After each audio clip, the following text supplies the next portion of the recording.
जल्दी से घर के अंदर जाता हूँ, पता नहीं मेरी बहन कैसे होगी।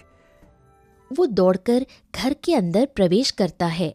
अंदर रीमा खाट पर सोई हुई थी।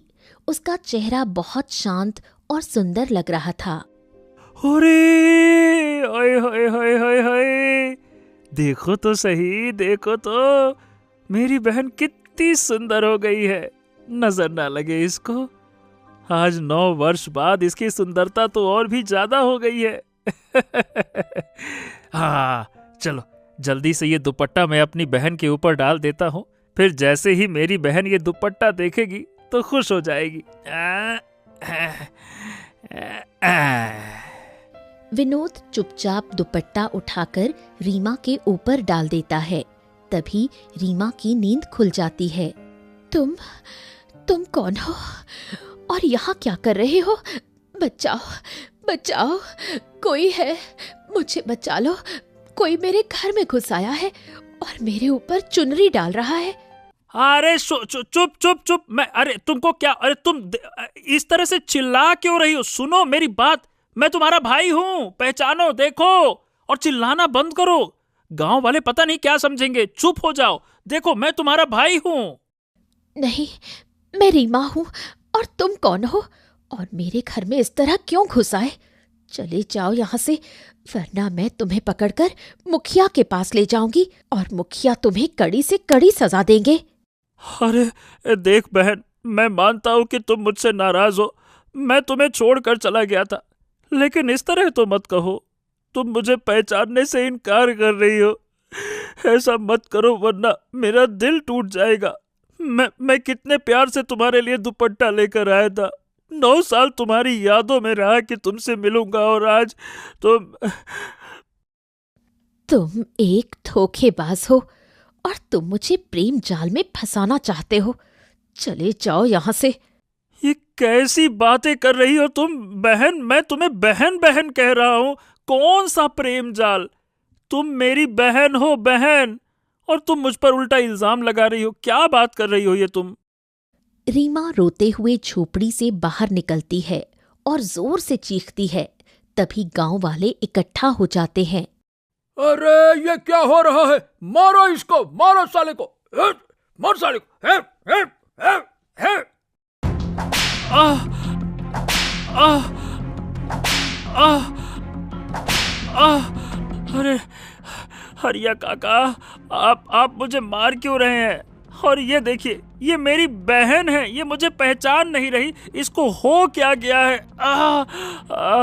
अरे ये तेरी बहन नहीं है, ये रीमा है, रीमा।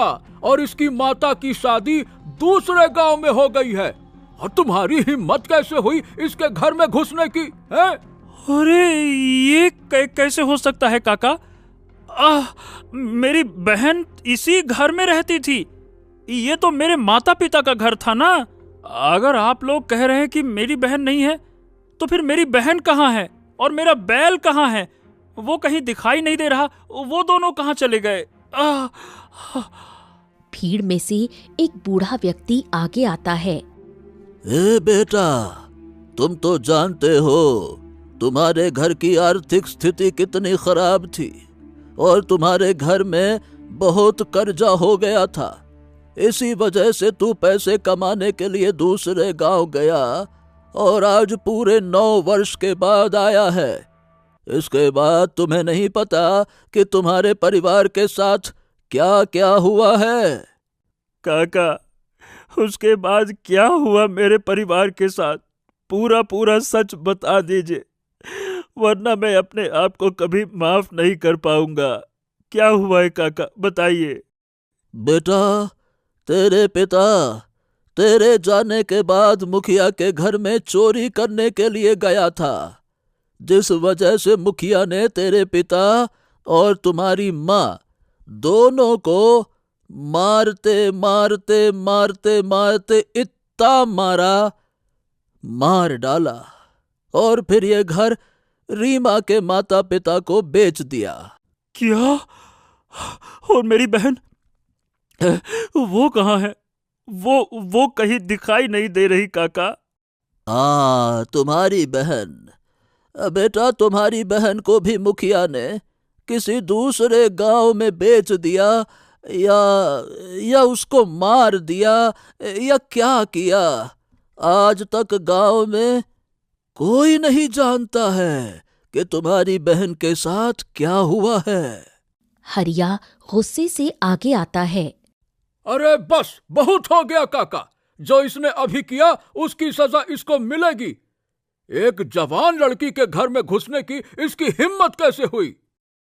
तभी मुखिया वहां आ जाता है। बस करो बस।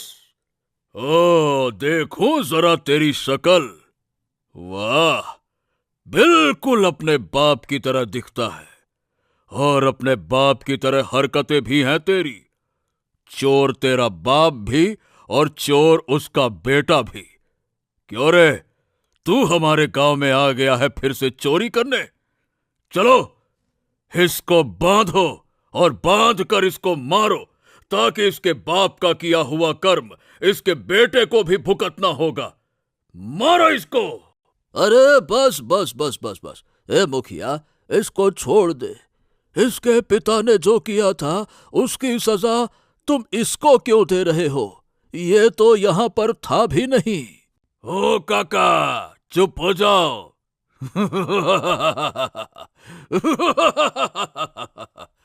गंदा खून आखिरकार गंदा होता है। इसका बाप गंदा था तो ये भी गंदा ही होगा, और आज इसने अपना रंग दिखा दिया।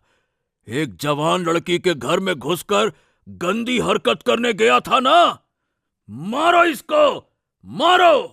गांव वाले विनोद को पेड़ से बांधते हैं और बहुत मारते हैं। तभी झाड़ियों के पीछे से एक बैल